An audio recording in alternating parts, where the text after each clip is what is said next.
በግድም በውድም ግሪንላንድን እንጠቀልላታለን አሉ የአሜሪካው ፕሬዝዳንት ዶናልድ ትራምፕ። ትራምፕ በሩሲያና ቻይና ከመወሰዷ በፊት እወስዳታለሁ ያሏት ግሪንላንድ የኔቶን ማህበር ክፉኛ እያወከች ትገኛለች።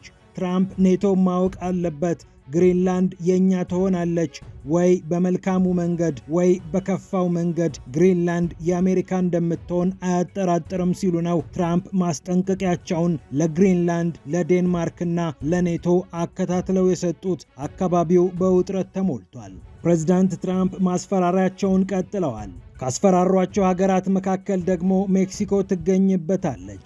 ሜክሲኮ ልትመቺ ትችያለች ሲሉ ነው ትራምፕ ማስጠንቀቂያቸውን የሰጡት። ሜክሲኮ እኮ የምትመራው በአደንዛዥ እጽ ነጋዴዎች ነው ሲሉም ከበድ ያለ ንግግር ተናግረዋል። ይህ እንደተጠበቀ ሆኖ የአሜሪካው ፕሬዝዳንት 55 በመቶ የሚሆነውን የዓለምን የነዳጅ ሀብት እንቆጣጠራለን፣ በአሜሪካ እጅ ይገባል ሲሉ አስደንጋጭ ነገር ተናግረዋል። የቬንዙዌላን ነዳጅ በአሜሪካ ኩባንያዎች ስር ስናደርግ 55 በመቶ የሚሆነው የዓለም ነዳጅ በእጃችን ገባ ማለት ነው ሲሉም ገልጸዋል ፕሬዝዳንት ትራምፕ። ይህ እንደተጠበቀ ሆኖ ፑቲንን እንደ ማዱሮ አስሮ የማምጣት ሐሳብ አለዎት ተብለው የተጠየቁት ዶናልድ ትራምፕ የሰጡት ምላሽ መነጋገሪያ ሆኗል። ወደ ዩክሬንና ሩሲያ ግጭት ስናመራ ኪየቭን ለቃችሁ ውጡ ብለዋል የኪየቭ ከተማ ከንቲባ ቫይታሊ ክሊሽኮ። በከተማዋ በሺዎች የሚቆጠሩ መኖሪያ ቤቶች ማሞቂያም የላቸውም። ቀጣዩ ቅዝቃዜ ከባድ ነው። የሩሲያ ምት ተጠናክሯል ያለችው ኪየቭ ራሳችሁን አሽሹ ስትል ጥሪ አቅርባለች። አውሮፓ ደግሞ ሩሲያ ላይ ለስለስ ማለት ጀምሯል። የፈረንሳዩ ፕሬዝዳንት ኢማኑኤል ማክሮን ከፑቲን ጋር ብንነጋገርስ ማለታቸውን ተከትሎ የጣሊያኗ ጠቅላይ ሚኒስትር ጆርጂያ ሜሎኒ የአውሮፓ ህብረት ከሩሲያ ጋር የሚያወራበት ሰዓት ደርሷል ብለዋል። ፒያሳ ኔትወርክን ስትከታተሉ ሁሉንም በጥልቀት ታገኛላችሁ።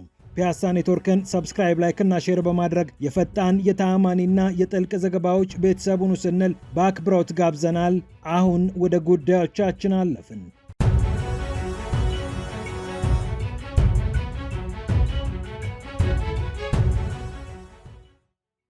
የአሜሪካው ፕሬዝዳንት ዶናልድ ትራምፕ ማዱሮን በቁጥጥር ስር በዋሉ በአንድ ሳምንት ጊዜ ውስጥ ይቺንም ያቺንም እያሉ ሀገራትን ማስፈራራታቸውን ቀጥለዋል። አሁን ደግሞ መረር አድርገው ግሪንላንድ ላይ ፊታቸውንም ኃይላቸውንም እያዞሩ ይገኛሉ።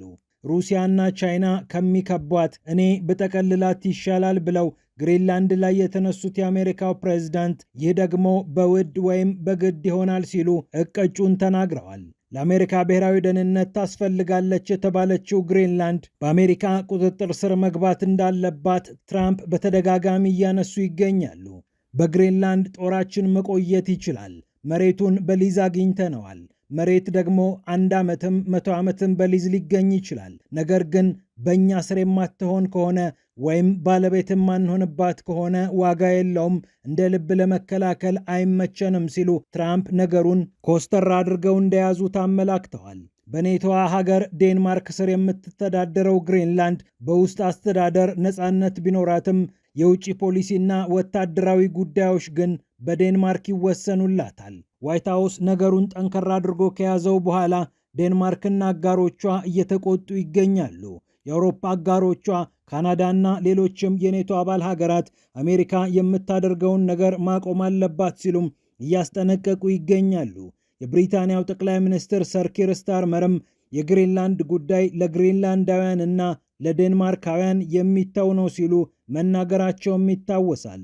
የግሪንላንድ የፖለቲካ ፓርቲዎችም ከተቃዋሚ እስከ ገዢ ተሰባስበው የግሪንላንድ ጉዳይ ለግሪንላንዲክ ህዝቦችና ለሀገረ ግሪንላንድ ብቻ የሚተው ነው ሲሉ እንኳን ለአሜሪካ የምንሰጠው ለዴንማርክም የምናካፍለው ማንነት የለም በሚል ጠንከር ያለ መግለጫ አውጥተዋል። እጅግ በጣም ቁልፍ የሚባል የአርክቲክ ስፍራ ውስጥ የምትገኘው ግሪንላንድ የሚሳኤል ጥቃት ወደ አሜሪካ ቢመጣ ሚሳኤሉ መጥቷል፣ እየገሰገሰ ነው፣ በዚህ አቅጣጫ እየተጓዘ ነው የሚል ምልክት የሚሰጥባት ልዩ ግዛት እንደሆነች ይታወቃል።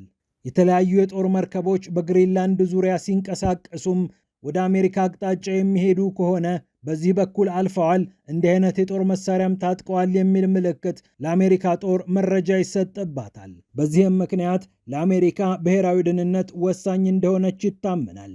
አሜሪካም 100 የሚሆኑ ወታደሮቿን በአካባቢው ከጦር መሳሪያዎች ጋር አስፍራለች። ፒቶፊክ ይባላል የጦር ቤዟ ያለበት ስፍራ በግሪንላንድ ሰሜን ምዕራብ ጫፍ ላይ ይገኛል። ከሁለተኛው የዓለም ጦርነት ጀምሮ አሜሪካ እዚህ አካባቢ ወታደራዊ መገኘት አላት። ከዴንማርክ ጋር ባላት ወታደራዊ ስምምነት አሜሪካ የፈለገችውን ያህል ጦር በግሪንላንድ ማስፈር እንደምትችል ተደንግጎላታል። ይህ ግን የግሪንላንድን ሰዎች የበለጠ እያሰጋ መጥቷል። ትራምፕ 2019 እንደ አውሮፓውያን አቆጣጠር በመጀመሪያው ዙር ፕሬዝዳንት ከሆኑ ጀምሮ ግሪንላንዶችን ልግዛችሁ ብለው ጠይቀው እንደነበር የሚታወስ ነው። ግሪንላንድ ለሽያጭ አትቀርብም መባላቸው ግን ብዙም እንዳይገፉበት አድርጓል። ትራምፕ ግን ራሽያ እና ቻይና እንደ ልብ እየተርመሰመሱባት ይገኛሉ። ግሪንላንዶችም ዴንማርኮችም ያችን ደሴት መቆጣጠር አይችሉም። ቻይናና ሩሲያ መርከቦቻቸውን እየጋለቡባት ነው። ስለዚህ ይህ መቆም አለበት። እኔ የቻይናን ሕዝብ ወዳለሁ፣ የሩሲያንም ሕዝብ እንዲሁ ወዳለሁ።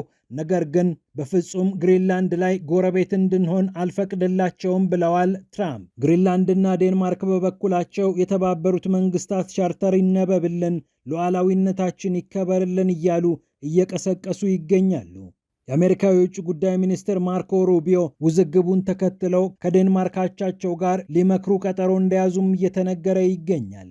የአሜሪካው ፕሬዝዳንት ዶናልድ ትራምፕ እርሳቸው እንደሚሉት የሩሲያና የቻይና ጉዳይ አሳስቧቸው ብቻ አይደለም ግሪንላንድን እጠቀልላለሁ የሚሉት። ዩራኒየምን ጨምሮ የብረት ማዕድናትን የተሸከመችው ያቺ ደሴት ዓለም በዚህ ሰዓት የሚፈልጋቸውን ሬር አርዝ ሚነራልስ የሚባሉትን ስማርት ስልኮችን ጨምሮ የተለያዩ ዘመናዊ ቴክኖሎጂ ምርቶችን ለማምረት የሚረዱ በርካታ ማዕድናትን እንደተሸከመችም እየተነገረ ይገኛል። በአየር ንብረት ለውጥ ምክንያት ደግሞ በረዶዋ እየገፈፈ እነዚህን ማዕድናት ለማውጣት ይበልጥ ምቹ ሁኔታ እየተፈጠረ ይገኛል ተብሏል። በማዕድን በነዳጅ ሀብት በልጽጋለች የተባለችው ግሪንላንድ የተፈጥሮ ሀብትን ለሚያደኑት ዶናልድ ትራምፕ መጠቅለል ይኖርባታል ተብሎ ተወስኖባታል። ዶናልድ ትራምፕ ይህንን በምን አይነት መንገድ ይፈጽሙታል ካልሆነ በስተቀር ሰውየው ኮስተር ብለው ግሪንላንድ ማለታቸው ያለ ነገር አለመሆኑን ብዙዎች እያነሱ ይገኛሉ።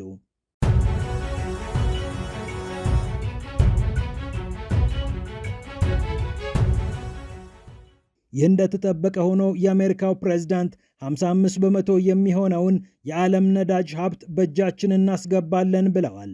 የቬንዙዌላን ነዳጅ የአሜሪካ ኩባንያዎች ሲቆጣጠሩት አሜሪካ 55 በመቶ የሚሆነውን የዓለም የነዳጅ ሀብት ተቆጣጠረች ማለት ነው ብለዋል ትራምፕ። እንደ አውሮፓውያን አቆጣጠር የፈረንጆቹ ሚሊኒየም ከገባ ጀምሮ አሜሪካ በቬንዙዌላ ላይ ያላት ቁጥጥር ሙሉ ለሙሉ ሊባል በሚችል መልኩ አንሶባታል። ሂጎ ቻቬዝ ከመጡ በኋላ የተለያዩ የነዳጅ ማውጫዎችን በመንግስት ሀብት እንዲገባ አድርጋ ነበር ቬንዙዌላ። በኋላም ኒኮላስ ማዱሮ መጥተው ይህንኑ ፖሊሲ ያስቀጠሉ።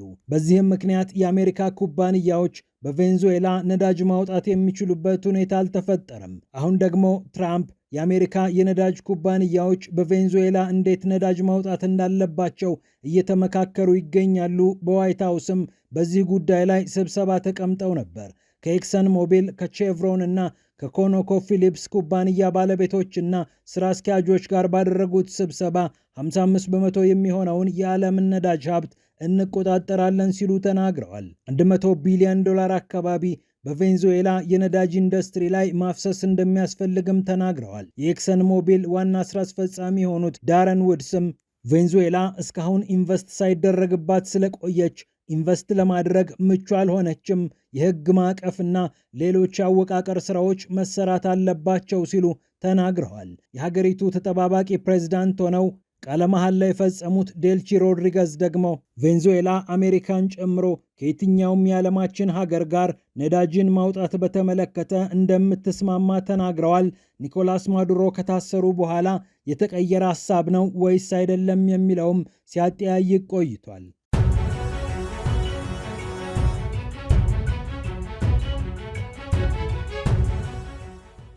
ሌላኛውን የትራምፕ ማስፈራሪያ ስንመለከት ትራምፕ ሜክሲኮን ልመታ እችላለሁ ብለዋል። በአደንዛዥ ዕፅ ነጋዴዎች እየተመራች ነው ያሏትን ሜክሲኮን ሊመቱ እንደሚችሉ ተናግረዋል። ኒኮላስ ማዱሮን በቁጥጥር ስር በዋሉ በሳምንቱ ሜክሲኮ ላይ የፎከሩት ትራምፕ በሕገወጥ ስደተኛና በአደንዛዥ ዕፅ እየረበሸችን ያለችውን ሜክሲኮ ልመታት እችላለሁ ሲሉ ዝተዋል። 97 በመቶ የሚሆነውን የዕፅ እንቅስቃሴ በባህር ላይ ገተነዋል። አሁን ደግሞ አቅማችንን ተጠቅመን በምድር ላይ ልንደግመው እንፈልጋለን አሉ ከፎክስ ኒውሱ ሾን ሃኒቲ ጋር በነበራቸው ቆይታ። የሀገሪቱ ፕሬዝዳንት ክላውዲያ ሺምባን በበኩላቸው ትራምፕ ምን እንደሚፈልጉ እናውቃለን፣ ይሄ የተለመደ የማናገሪያና የማደናገሪያ ስልታቸው ነው። የአሜሪካውን የውጭ ጉዳይ ሚኒስትር ማርኮ ሩቢዮ እንዲያናግሩ ትዕዛዝ ሰጥቻቸው ነበር። ትራምፕንም ቢሆን እናናግራለን፣ በተለመደ ማደናገሪያ አንደናበርም ሲሉ ተናግረዋል። የዓለምን የዜና አውታሮች በሙሉ የተቆጣጠሩት ዶናልድ ትራምፕ የሩሲያውን ፕሬዝዳንት ቭላዲሚር ፑቲንንም በተመለከተ አንድ ጥያቄ ቀርቦላቸው ነበር። የዩክሬኑ ፕሬዝዳንት ቮሎዲሚር ዜሌንስኪ ኒኮላስ ማዱሮ ከተያዙ በኋላ አሁን አምባገነኖች ብዙ ትምህርት ይወስዳሉ፣ አሜሪካ በቀጣይ ምን ልታደርግ እንደምትችል መገመት እንችላለን ማለታቸውን ተከትሎ የፎክስ ኒውሱ ፒተር ዶቺ ለትራምፕ ጥያቄ ያቀረበላቸው። እንግዲህ መረዳት እንደምንችለው ቭላዲሚር ፑቲንን ሞስኮ ድረስ ሄደው እንዲይዙ እየፈለጉ ይመስላል። እናም ይህንን ያደርጉታል ወይ? ቭላዲሚር ፑቲንን ከሞስኮ መውሰድ ይችላሉ ወይ የሚል ጥያቄ ተጠየቁ ዶናልድ ትራምፕ። ይሄ በፍጹም የሚያስፈልግ አልመሰለኝም። ከእርሱ ጋር መልካም ግንኙነት አለን። ነገር ግን በዩክሬን ጉዳይ የሰላም ስምምነት እንዲፈረም ስላልተቻለ በማለት ነገሩን ጠቅለል አድርገው አልፈዋል። ዜሌንስኪም የፎክስ ኒውሱ ጋዜጠኛም የማይጠፋቸው ነገር ግን ሩሲያ እንደ ቬንዙዌላ ደካማ ሀገር አለመሆኗን፣ አሜሪካ ያንን ማድረግ ብትችል እንኳን ከሩሲያ ሊተኮስ የሚችል ኒኩሌር የሚባል አውዳሚ አጥፊ መሳሪያ እንዳለ ጠንቅቀው ያውቃሉ።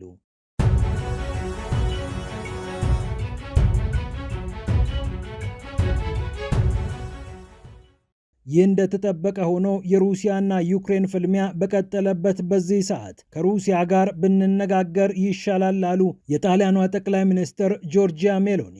የፈረንሳዩ ፕሬዝዳንት ኢማኑኤል ማክሮን ከፑቲን ጋር ግድ ማውራት አለብን ካሉ በኋላ ነው የጣሊያኗ ጠቅላይ ሚኒስትር ጆርጂያ ሜሎኒ ይህንን ሐሳብ የደገሙት። ማክሮን ልክ ነው፣ ከሩሲያ ጋር ማውራት አለብን። እስካሁን ከግጭቱ ተዋናዮች መሃል ከአንዷ ጋር ማለትም ከዩክሬን ጋር ብቻ ነው እየመከርን ያለ ነው። እናም የአውሮፓ ህብረት ለዩክሬን ልዩ ልዑክ በመመደብም ቢሆን ከሩሲያ ጋር ማውራት የሚችልበት ዕድል መኖር አለበት። በአንድ ወገን ብቻ እየሰራን አይሆንም ብለዋል ጠቅላይ ሚኒስትር ጆርጂያ ሜሎኒ። በተመሳሳይ ኪየቭን ለቃችሁ ውጡ አሉ የኪየቭ ከተማ ከንቲባ ቫይታሊ ክሊሽኮ። ቫይታሊ ክሊሽኮ ከ6000 በላይ አፓርታማዎችን ከማሞቂያ ውጪ አድርጓል የተባለውን የሩሲያን ጥቃት ተከትሎ ነው ይህንን የተናገሩት። ለጊዜው ኪየቭን ለቃችሁ ወጥታችሁ መቀመጥ የምትችሉበት ቦታ ካለ ሂዱና ተቀመጡ። እዚህ ሙቀት የምታገኙበት አማራጭ በሩሲያ ጥቃት ሳቢያ ተሟጧል። እናም ኪየቭን ለቃችሁ በመውጣት ለጊዜውም ቢሆን ችግሩን አቃሉ ሲሉ ቫይታሊ ክሊሽኮ ተናግረዋል። ሩሲያ በበኩሏ በታህሳስ ወር በፕሬዝዳንት ቭላዲሚር ፑቲን መኖሪያ ላይ የተፈጸመውን ጥቃት መሰረት አድርጋ ከባድ እርምጃ እየወሰደች እንደሆነች፣ የድሮን ማምረቻዎችን ጨምሮ የተለያዩ ወታደራዊ መሰረተ ልማቶችን እያጠፋች እንደምትገኝ ይፋ አድርጋለች። ለኪየቭ ከተማ ነዋሪዎች ሰቆቃ በዝቷል ያሉት ቫይታሊ ክሊሽኮ ጊዜው ከባድ ስለሆነ ለጊዜው የምትጠለሉበት ስፍራ ፈልጉ ሲሉ ነው ጥሪ ያቀረቡት። ፒያሳ ኔትወርክን ስትከታተሉ ስለቆያችሁ ክብረት ይስጥልን ብለናል። ፒያሳ ኔትወርክን ሰብስክራይብ፣ ላይክ እና ሼር በማድረግ የፈጣን የተአማኒና የጥልቅ ዘገባዎች ቤተሰቡን ስንል በአክብሮት ጋብዘናል። ሰላም ለዓለማችን።